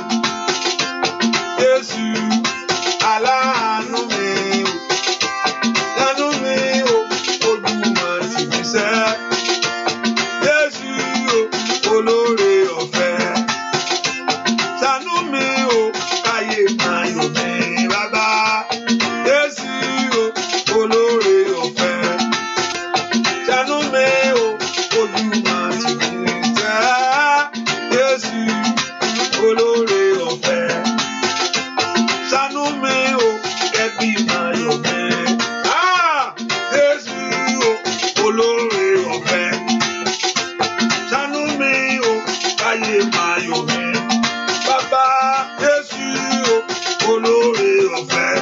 Ó yá ṣàánú mi o, ojú wọn tì mí bàbá. Ó Jésù olóore ọ̀fẹ́.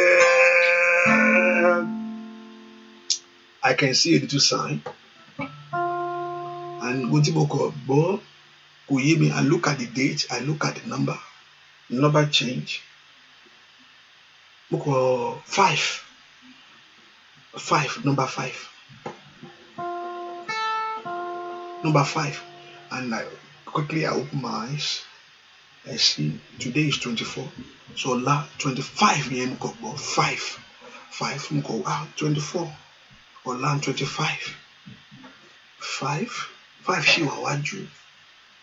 24. Ọ̀la 25. 5. Tomorrow is 25. Tomorrow is 25. Tomorrow is 25. And next month, you can only have 2 weeks. Tomorrow, on 25, tomorrow, and 5. 5. Number 5. Tomorrow is 25. And August 5. Olúwa ń sọ bẹ́ẹ̀, tomorrow 25. Mo gbà mí kò dòdò ní mímí kò yé mi. Tomorrow is 25 and August is 5. But I hear me later. Tomorrow is 25. August is 5. Okay. Yeah.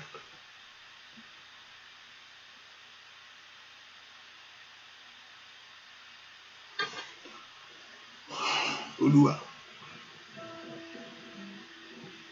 Ọjọ́ márùn-ún yìí ẹnikẹ́ni tó fẹ́ gbére ilé lọ́wọ́ lórúkọ Jésù ṣe bẹ́ẹ̀.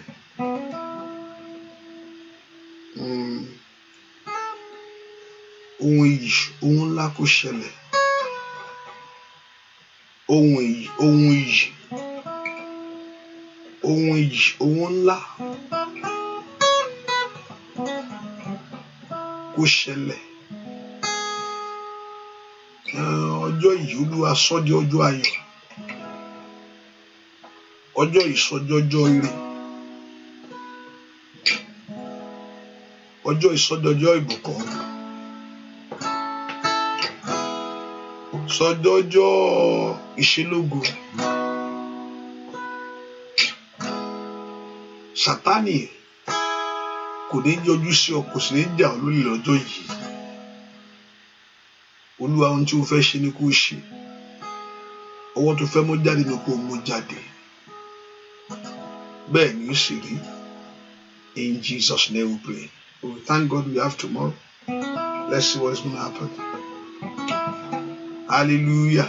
Ní Olúwa, ní Olúwa, àánú rẹ̀ wà ìyà yéka óyá. Ní Olúwa, àánú rẹ̀ wà ìyà yéka. Ní Olúwa, óyá. Ní Olúwa.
ìyá óyá bàbá Olúwa bàbá Olúwa àánú rẹ̀ wà ó ìyá ká ẹ̀yin ọba ògo ẹ̀yin Olódùmarè àánú rẹ̀ wà.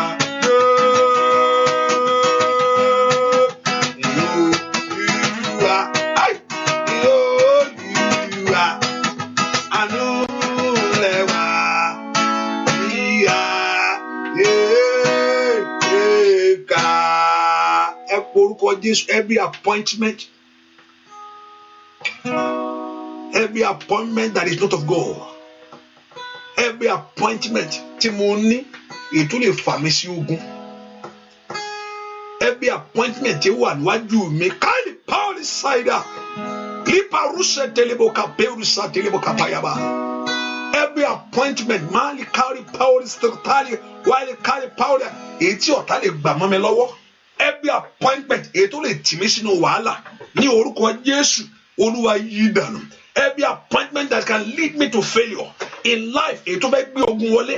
Every appointment mark a pure side power Olúwa yí dànù. Àwọn ọlọ́run kò gbàdúrà orúkọ Jésù orúkọ Jésù orúkọ Jésù orúkọ Jésù gbogbo tó bẹ wájú mi màkàlí pure side èyí tí ọ̀tá ti tọ́ ti rólẹ̀ tán ti règùn tí kàjáyà màsáńdà bàkàtà ti pẹ̀rù sọ́dọ̀dọ̀ ọ̀tá ti dóṣì Olúwa yí ọjọ́ náà dànù mẹ̀sí tàlẹ́ yíbi náà dànù ọjọ́ yẹn. Troy Katila bako shanda yaba. Orúkọ Jésù. Every evil appointment for my life, every evil appointment for my children. Ní orúkọ Jésù. Oya. Olúwa yí ìjọ náà padà. Dúà. Lórúkọ Jésù Kristi. Ó sọ pé ẹ máa ra ìgbà padà. Redeem the day. Olúwa ṣáájú ọjọ́ àtúnbẹ níwájú mi yìí. Gbogbo ibi tó bá ń bẹ̀. Ẹ fi ẹ̀jẹ̀ ó ti tẹ ẹ̀jẹ̀ rẹ. You have used your blood. Fẹ̀jẹ̀ bá mi parẹ́. Olúwa fi ẹ̀jẹ̀ parẹ́ ibi tí ọ̀tá bá rólẹ̀ sí, ibi tí a bá gègùn sí. Olúwa fi ẹ̀jẹ̀ rẹ̀ lé wọn kúrò. Ayé ojú mi ò gbọdọ̀ rí bí.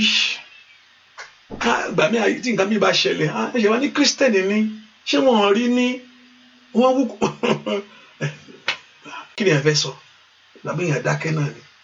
Yẹ́ ẹ rí ní ẹ̀rọ ìgbàdúrà, ó ní lọ church. Kò dá o kó ojú tí èèyàn láyé o ọ̀ kí nǹkan burúkú ṣẹlẹ̀ síyàn á wá dàbí pé Olúwa ò lọ́lọ́run.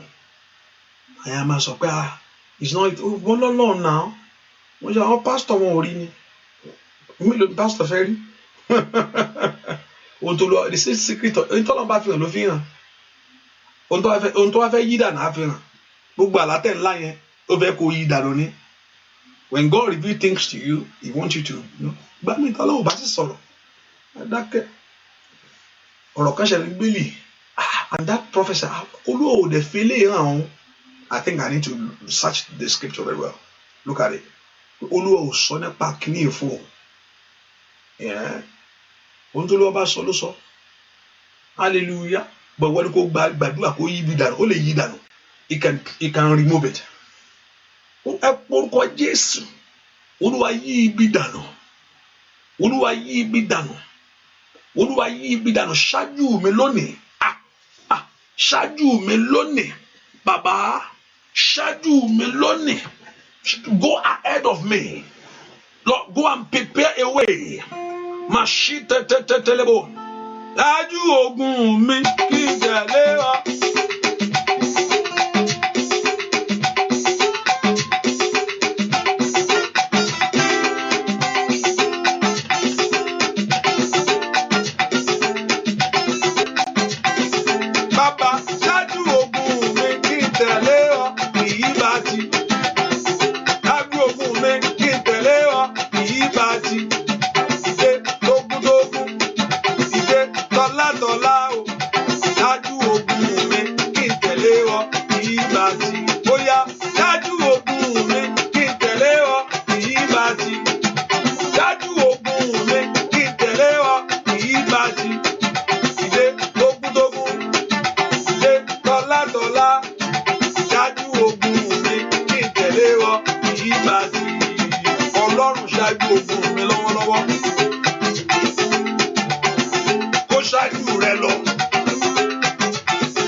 ṣẹ́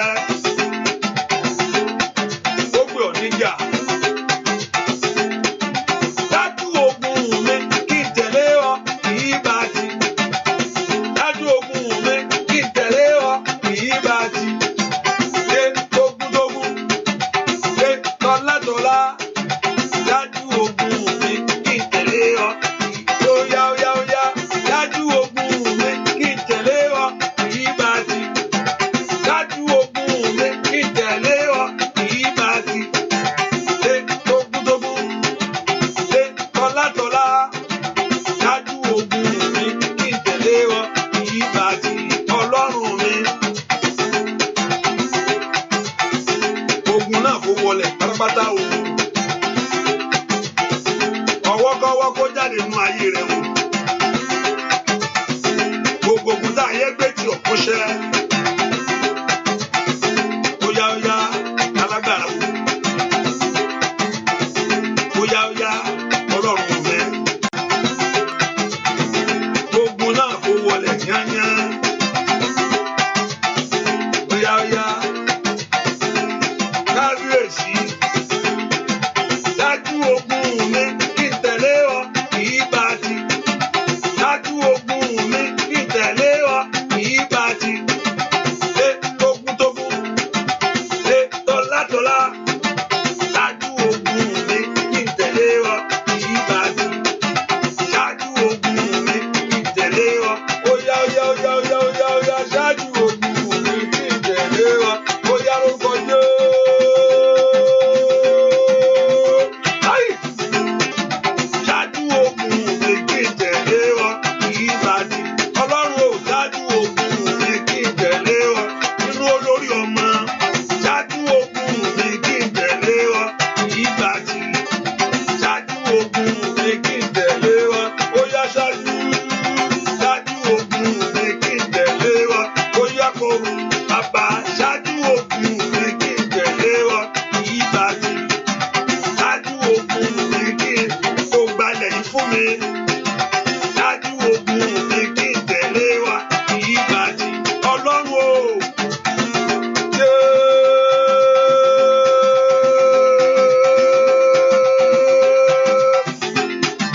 Dájú ogun mi kí n tẹ̀lé wa kì í bá ti. Dájú ogun mi kí n tẹ̀lé wa kì í bá ti. Dájú ogun mi kí n tẹ̀lé wa kì í bá ti.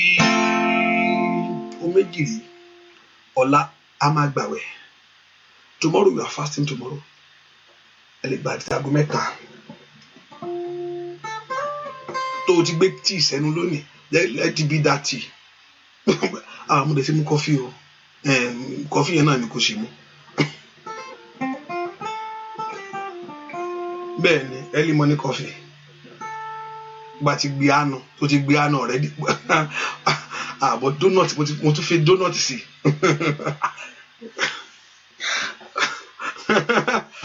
Pastor mo ti ṣá donut ìlú o. Let it be that donut náà ni. Donut and that coffee náà ló ṣe mú. Ìyẹn náà ni kò ṣì gbé.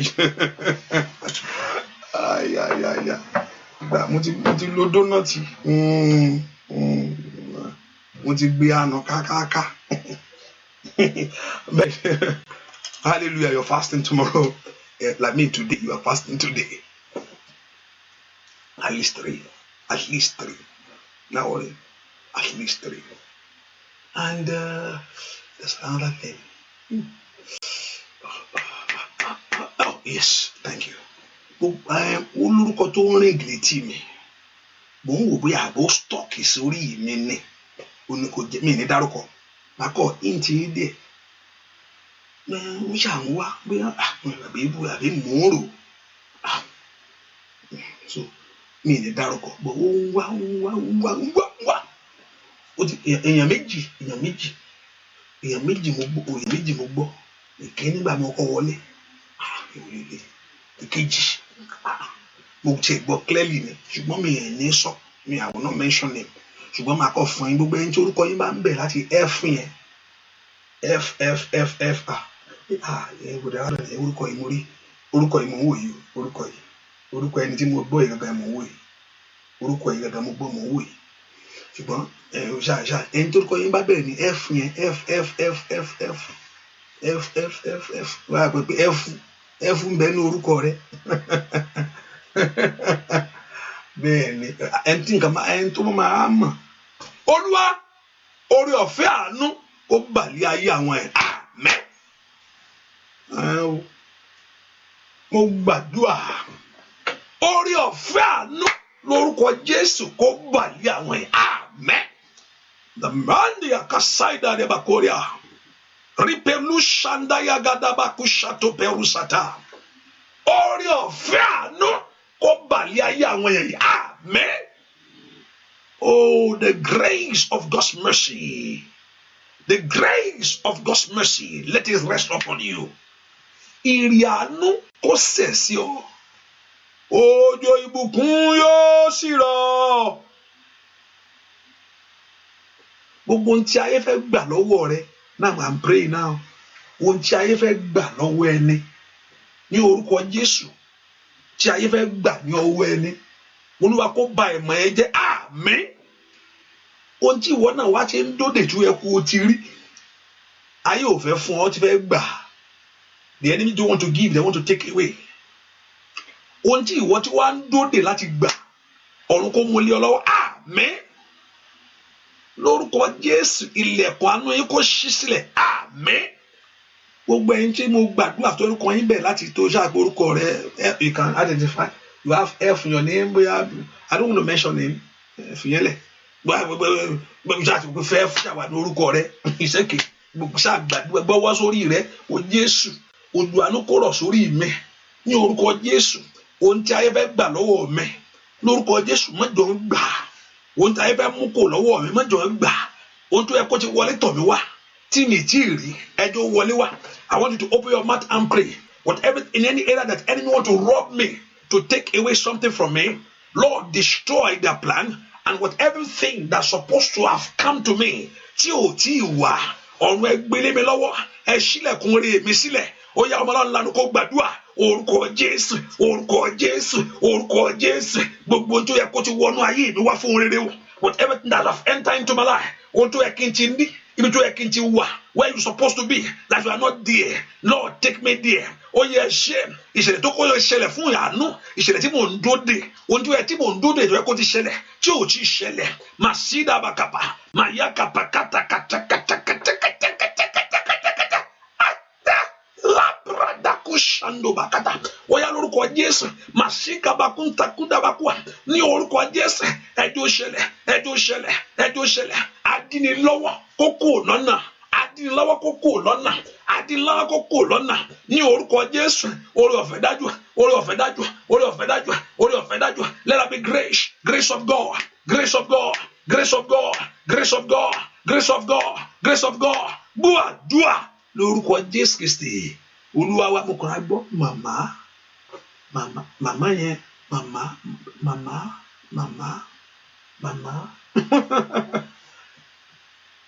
Olúwa pa màmá o àbùkù dájú lórí màmá Olúwa pa màmá o àbùkù dájú lórí màmá Olúwa pa màmá o àbùkù dájú lórí màmá ẹ pọ orúkọ Jésù Olúwa dá mi lóhùn Lord answer me Olúwa dá èmi lóhùn answer me ìgbà wo ni Olúwa dá answer me Olúwa dá mi lóhùn kankan answer me speedily Olúwa dá mi lóhùn answer me speedily mo fẹ́ wọnú rẹ lọ I want to enter the fullness of your joy ikú rẹ lórí ayé mi kò gbọdọ̀ dasán Lord answer me speedily ẹ porúkọ Jésù Olúwa dá mi lóhùn answer me speedily answer me concerning my life ẹ dá mi lóhùn torí ọ̀rọ̀ ayé mi answer me speedily Olúwa dá mi lóhùn answer me àgbétì kókò nù ayé mi lónìí kéèyàn gbé nǹkan lágbétì I'm talking now I'm talking ohun tí yàn gbé ní àgbétì that you can't able to finish it you can't able to settle it and that the enemy has made it impossible gbogbo ogun àgbétì, gbogbo ogun àṣetì, every battle of failure, ríkàbàkú ṣàtà kéèyàn ṣe nǹkan kó má yọjú, kéèyàn wà lágbè, every spirit that makes your life to be in the limbo, that you are in a limbo, nothing, you are hanging. Gbogbo agbá tó sọ ayé yẹn kó hang sójú kan, òkè yẹn lọ, ìsàlẹ̀ yẹn wá, and it's all you are hanging in the middle. Ẹ párúkọ Jésù, Olúwa tú mi sílẹ̀ lóru ènìyàn. Óyá, Màsáńdà mo fẹ́ ní òmìnira. Óyá, mo fẹ́ gba ìtúsílẹ̀. Gbogbo agbá tó gbé ayé rẹ sí limbo. Makaya bakasa to berusate, personto perusete. Óyá, Masito toligabo. Gbọ́ lórúkọ Jésù Kristi. Olúwa wa máa sọ̀rọ̀ ọ̀fẹ́. Abba, omi sàn o, omi sàn. Bámilá o, bámilá. Nítorí ìwòsàn ni mo ṣe wá o, Olúwa. Omi sàn o, omi sàn. Bámilá o, bámilá. Nítorí ìwòsàn ni mo ṣe wá o, Olúwa. Mi wá wòran Olúwa o. Mi wá wo Pastor Festus. Ìwọ ni mo wá wò. Ìwọ ni mo wá fọ̀rọ̀ ayé mi lọ́sẹ̀.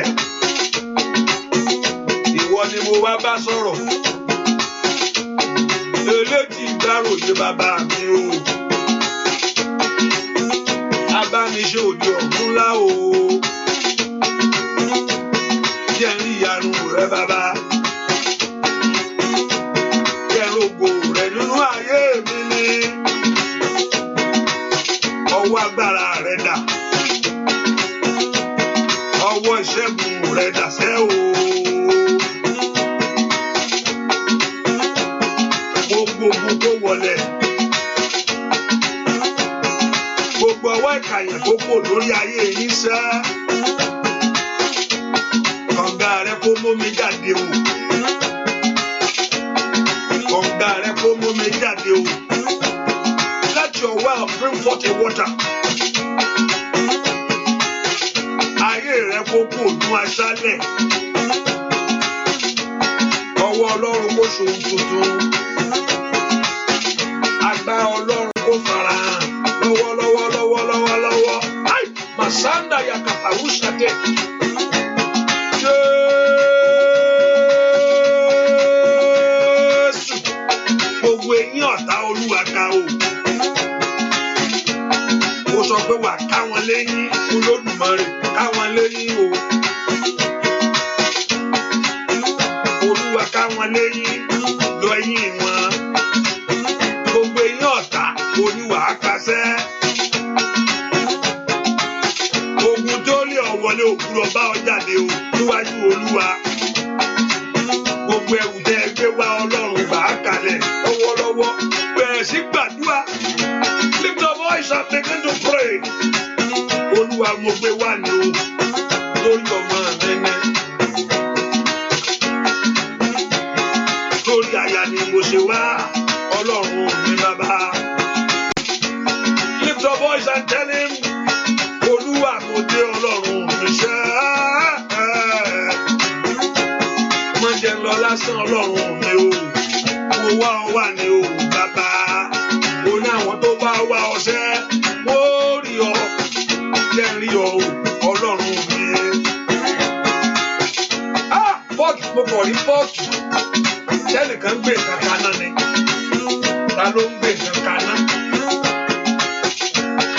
Gbogbo ogun tí ayé ń sè lọ́wọ́lọ́wọ́. Ọlọ́run kò yí dànù. Oúnjẹ ayọ̀ kò jìnnà fún ọ̀jẹ̀ o. Oúnjẹ àánú kò jìnnà fún ọ̀jẹ̀ o. Bàbá, omi sàn o, omi sàn. Bámilá o, bámilá. Nítorí ìwòsàn ni mo ṣe wá o. Olúwa, óyá, omi sàn o, omi sàn. Bàbá mi, bámilá o, bámilá. Bàbá o, nítorí ìwòsàn ìwòsàn ni mo ṣe wá o Olúwa nítorí ìwòsàn ni mo ṣe wá o kò wá fún ìyanu mi nítorí ìwòsàn ni mo ṣe wá o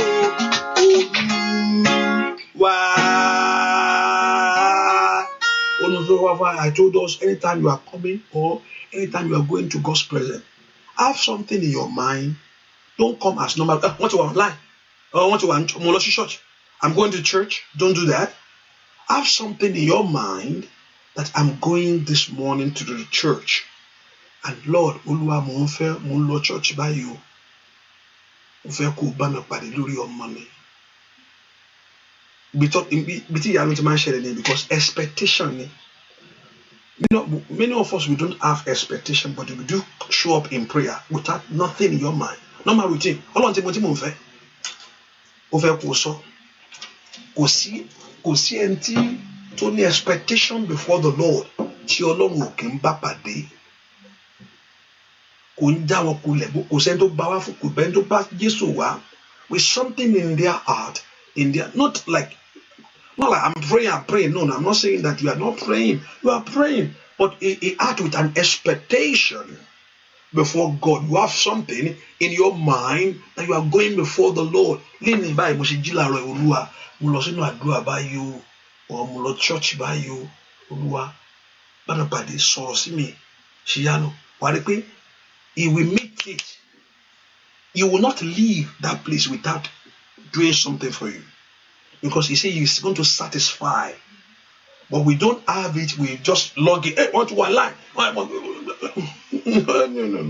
Don't do that. Do you have one this morning? Do you have something in your heart this morning? Olúwa, mo wá fún ìdí kan báyìí láti bá ọ sọ̀rọ̀. I'm here this morning concerning my life. Kò yé mi ni mo fi wá. I don't understand it anymore. Kò yé mi ni mo ṣe wá.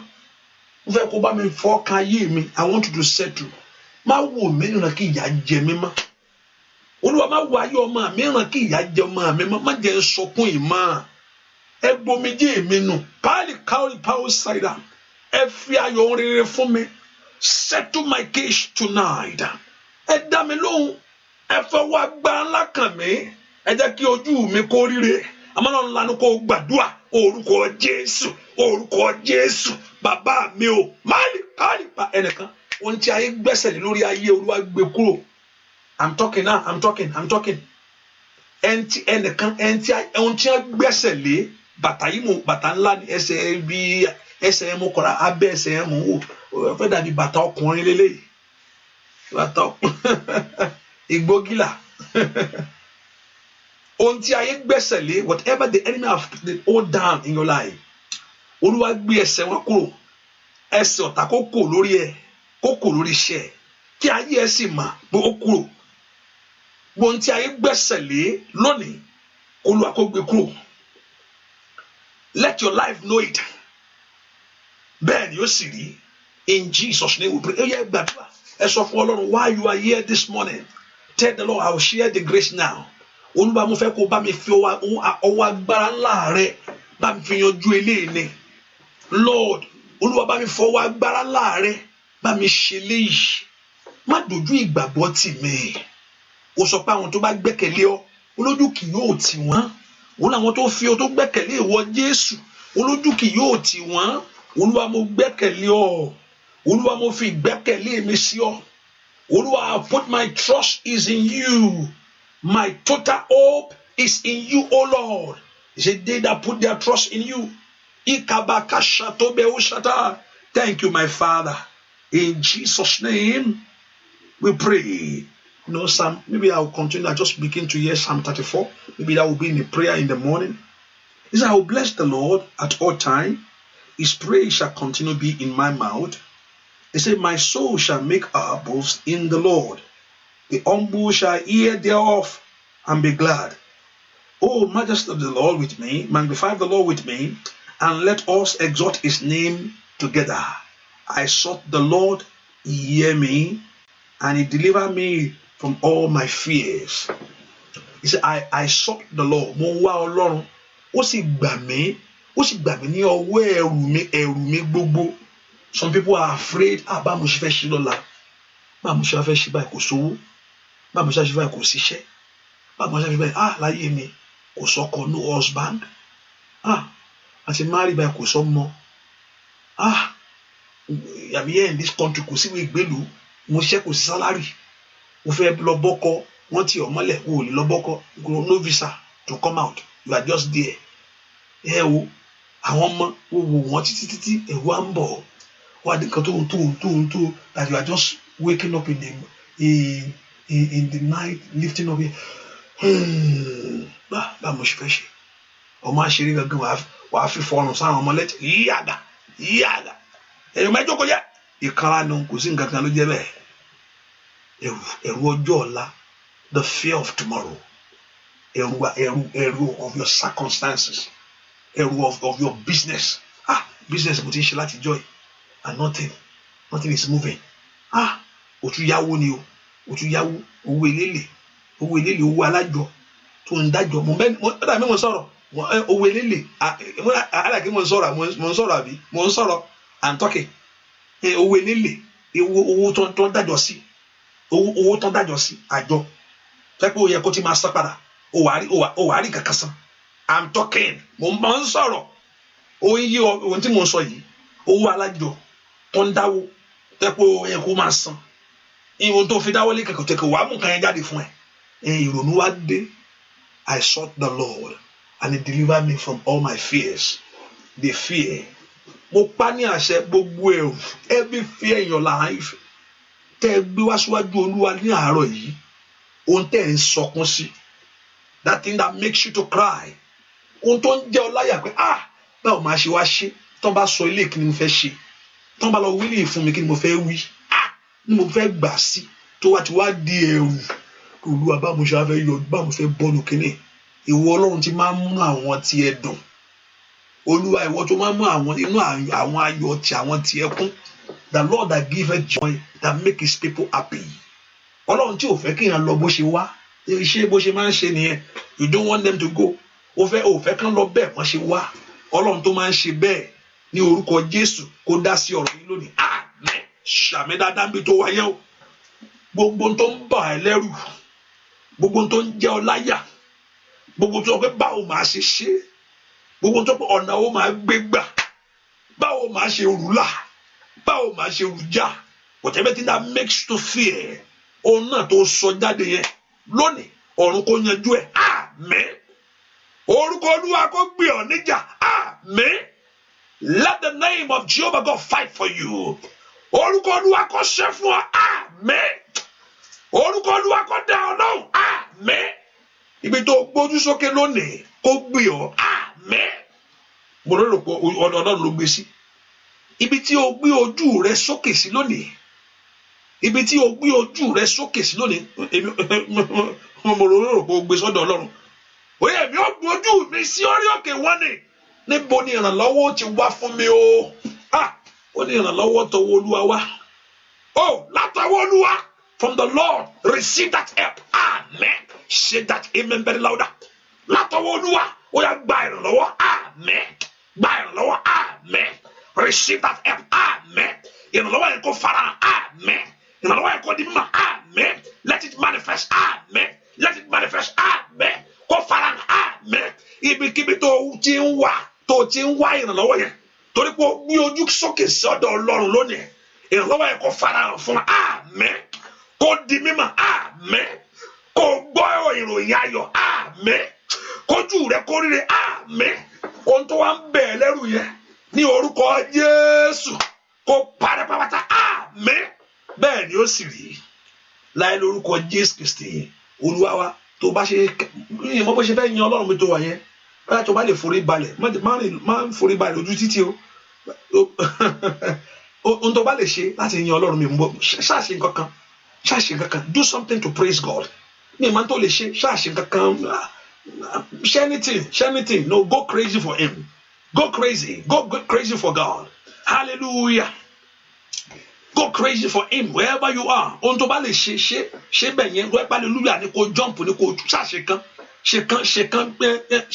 ṣe kan fún ilé àkúṣàtà you probably understand ayé ẹgbà tí yẹn bá dé Pauda wàá tó repeat kí ni tó ṣe yẹn o wàá lè carry power ìsàkàtàlẹ̀ mo ní kó o ṣe nǹkan kan just ṣe nǹkan kan ṣe nǹkan kan ṣe nǹkan kan ṣe nǹkan kan ṣe nǹkan kan ṣe nǹkan kan Ọlọ́run tó wù ọ́ bó ṣe ń ṣe yẹn kò ní dójú tì ẹ́ mo ní kó o ṣe nǹkan kan mo ní kó o ṣe nǹkan kan do something Ọlọ́run tó wù ẹ́ yẹn tó ṣe ń ṣe tó ṣe fún yẹn kò ní dójú tì ẹ́ kọ́lẹ̀ Ọlọ́run tó wù ọ́ fún tó ṣe yẹn Ọlọ́run tó wù ọ́ fún tó ṣe yẹn kò ní dójú tì ọ́ kò ní dá ojú tì ọ́ kò ní dójú tì ọ́ the Lord Jehovah God will not put you to shame wàá rí o kò ní dójú tì ọ́ kò ní dójú tì ọ́ Ọlọ́run tó ṣe nǹkan wájú ẹ̀ I carry power inside that Ẹrọ́dù ọmọ jó lásán wájú ẹ̀ ni ọmọ jó ojú ó tún gbà ojú wájú ẹ̀ ó ní ojú bá fẹ́ sọ fún mi èèyàn ló sọ bẹ́ẹ̀ yẹn mélòó Ọlọ́run mi ohun tó ṣe wájú Ọlọ́run yẹn tó ṣe fún yẹn yìí ni carry power stractalia wàá yìí ni kílí bá kó ń ṣàtẹ́lì bá kó power stractalia wàá yìí ni carry power stractalia wàá yìí ni carry power stractalia ojú ò ní tì ọ́ lórí ẹ̀ bẹ́ẹ̀ ni ó sì rí wàá sì rí ó wàá mọ̀ pé Ọlọ́run alágbára ni pé ó rí ọ ó sì ń gbọ́ bẹ́ẹ̀ ni ó sì rí láì lórúkọ Jésù Kristi Olúwa wa àmín ṣàmì lẹ́ẹ̀kan sí àmín ṣàmì lẹ́ẹ̀kan sí àmín hallelujah hallelujah fẹ́ kan sí hallelujah tún gbé kan sí hallelujah ṣe kan sí hallelujah tún fẹ́ yẹ kan sí hallelujah kí hallelujah sí hallelujah kí hallelujah sí hallelujah. God bless you. It's good to be here. God bless. Tomorrow we are fasting tomorrow by God's grace. Even though do not eat wa lẹ́nu maori fi yẹ tẹkùn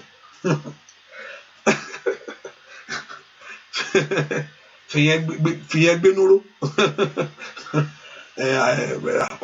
mo tún fi coffee sí o it's okay that's okay àwọn wa bẹ̀rẹ̀ lórí donut jẹ́ káwé bẹ̀rẹ̀ lórí donut yẹn àwọn ti bẹ̀rẹ̀ lórí donut yẹn pastor mo dẹ̀ gbóúnjẹ lọ sí ọ́fíìsì tí mo ti package máa wọ̀rí ó jẹ lunch time. Hallelujah. God bless you.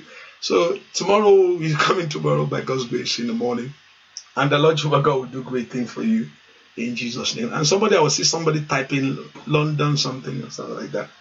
Let's see. I think I was thinking, okay, because London is next month, and the Lord will be dancing here in America. You don't go nowhere. Dancing here in America. So I was thinking maybe just to mark the program and come next month, you know, just do program like that. Let's see. God want me to do. Let's see. And I just want us to just do it. So far, we are here now. So just, let's see what God wants to do, how He wants us to go by it. And the Lord God will do great things for us in Jesus' name. So thank you for being here. Thank you. The Lord bless you. Lórúkọ Jésù kọ́lọ́run kó gbàdúrà fún yín o.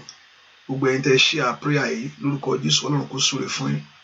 Látòní lọ, ohun rere tẹ́ máa pín kọ́lọ́run kó mú lé yín lọ. Ohun rere tẹ́ máa pín. Ohun rere kẹ́ ẹ di apínre lónìí. Apínre kẹ́ ẹ di látòní lọ. Bẹ́ẹ̀ ni ó sì rí o. Apínre ni kẹ́ ẹ jẹ́. Bẹ́ẹ̀ ni ó sì rí. Láì lórúkọ Jésù Kristi Olúwa wa àmín. Amen. Let's share the grace together. Orí ọ̀fẹ́ Jésù ló wà. Fẹ́mọ́ tọ́lọ́ àdúrà yín ti gbà. Ẹ lọ sùn láyọ̀ ẹ̀yin tẹ́ ti jí. Ẹ lọ ṣe rere o. Lórúkọ Jésù. Ẹ̀yin tẹ́ fẹ́ lọ sùn. Kẹ́ sùn oorun rẹ̀. Bẹ́ẹ̀ ni ó sì rí. Jésù Olúwa wa. Amen. Amen. God bless you. Bye bye. See you in the morning 6. God bless you. Bye bye. Ọba ìmọ̀lẹ̀ ojú ọ̀run onílẹ̀ fún ọ, ó gbé bí méjèèjì láì rìnrìn àjò. Ohun ẹ̀dá gbanú ẹ̀dá wáyé, ibi ẹ̀mí gbà lọ́ba ẹnìkan ò mọ̀ àjùlọ, ẹni tí ó wà ọ́.